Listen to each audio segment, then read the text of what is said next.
Hi everyone. तो आज हम पढ़ेंगे पेरेंटल आयरन थेरेपी। जो हम इंजेक्शन लगा रहे हैं आयरन का, है ना, वो कब कब लगा रहे हैं। पहले इंडिकेशन क्या है उसका। पहला, non compliant female, non compliant women जिसने ओरल आयरन नहीं लिया। या दूसरा, intolerance to intolerance to oral iron, ठीक है। या indication based on gestational age, gestational as,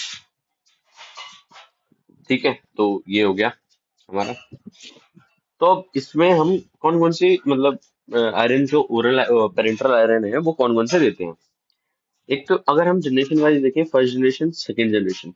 first में क्या होगा, आयरन डेक्स्ट्रॉन देते हैं, आयरन डेक्स्ट्रॉन। दूसरा आयरन देते हैं सुक्रोज। तो इंडिया में मोस्ट कॉमनली यूज कौन सा होता है, आयरन सुक्रोज, ठीक है। ये क्या है, ये एक मतलब पहले चलता था ये, है ना। अब ये नॉट यूज्ड है ना, नॉट यूज्ड नाउअडेज। इसे हम जेड टेक्निक, आपने सुना होगा, जेड टेक्निक से लगाते थे, है ना। और ये आईएम लगता था, ठीक है। और अभी हम आयरन सुक्रोज मैंने बता दिया। तीसरा होता है फेरिक कार्बोक्सी माल्टोज, है ना। ये थर्ड जनरेशन है। ये अच्छा भी है, बट बेस्ट बट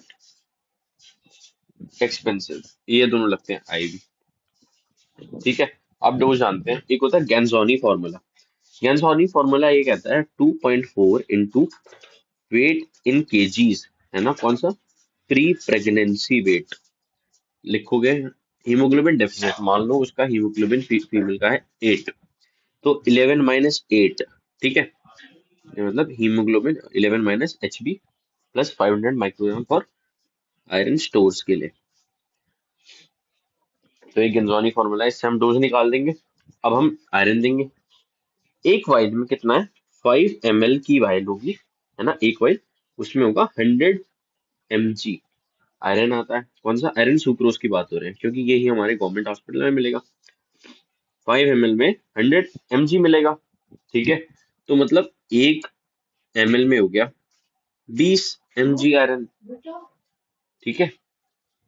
और हमें देना कितना है, तो सिमिलरली दो वाइल में कितना हो गया, दो वाइल में हो गया 200 mg, ठीक है। और इसमें हमने ऐड करा 100 ml इसका मतलब 2 mg पर ml हो गया, सिंपल, ठीक है।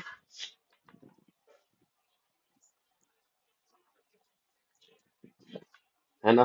तो हम इतना आयरन दे देंगे, 2 mg पर ml, है ना। एक में 5 ml, है ना, दो दो वाइल में इतना, उसमें 100 ml हमने और NH डाल दिया, ठीक है। और 100 का तो वाइल है ही, ठीक है। तो 2 mg पर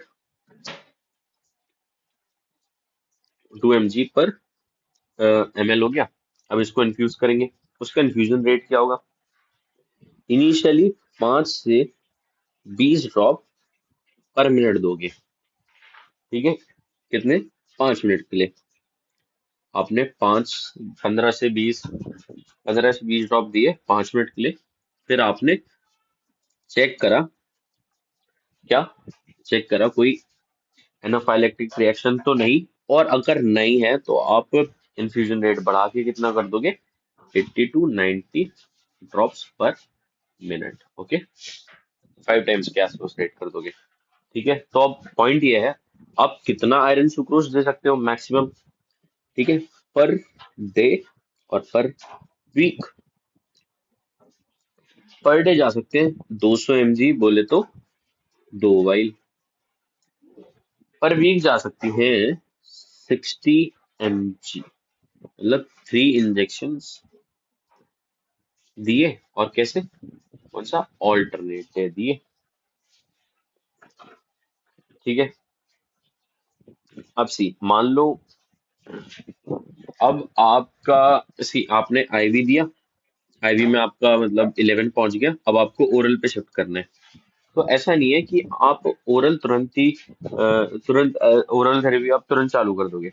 सो oral iron not given 1 day before and 4 weeks after parental therapy। ठीक है, ओरल आयरन आप नहीं दोगे 1 दिन पहले और 4 हफ्ते के बाद में। ठीक है, और हीमोग्लोबिन तो इंक्रीज हुआ कितना, same as oral therapy. Oral iron therapy मतलब वही है, 1 महीने में पहले 1 बढ़ेगा और फिर स्टोर रेप्लेनिश होने के बाद हो जाएगा चालू, है ना। अब एडवर्स इफेक्ट क्या है, हेडेक हो सकता है, नोजिया एंड वॉमिटिंग हो सकती है, कॉन्स्टिपेशन भी करा सकता है और डायरिया भी करा सकता है।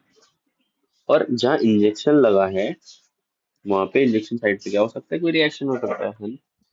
कॉन्ट्राइंडिकेशन क्या है, फर्स्ट ट्राइमेस्टर में नहीं देना, हीमोक्रोमेटोसिस में नहीं देना आपको,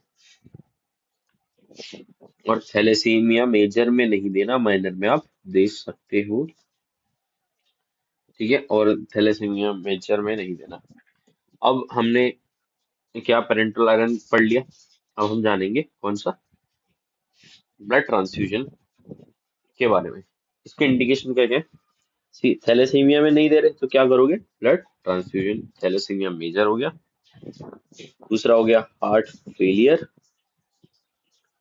तीसरा हो जाएगा क्या, एक्यूट हेमरेज। एक्यूट हेमरेज हो गया, मान लो अगर कुछ ट्रॉमा हुआ है, एक्सीडेंट हुआ है तो आप दे सकते हो। किसी भी जेस्टेशनल एज और हीमोग्लोबिन लेस देन 5 हो और कोई भी एज हो तो आपको ब्लड ट्रांसफ्यूजन करना ही करना है। More than 34 weeks I patient और हीमोग्लोबिन कितना है, 7 से कम है, मतलब 5 से 6.9 की रेंज में, तो आपको क्या करना है, ब्लड ट्रांसफ्यूजन करना ही करना है। और बोन मैरो फेलियर।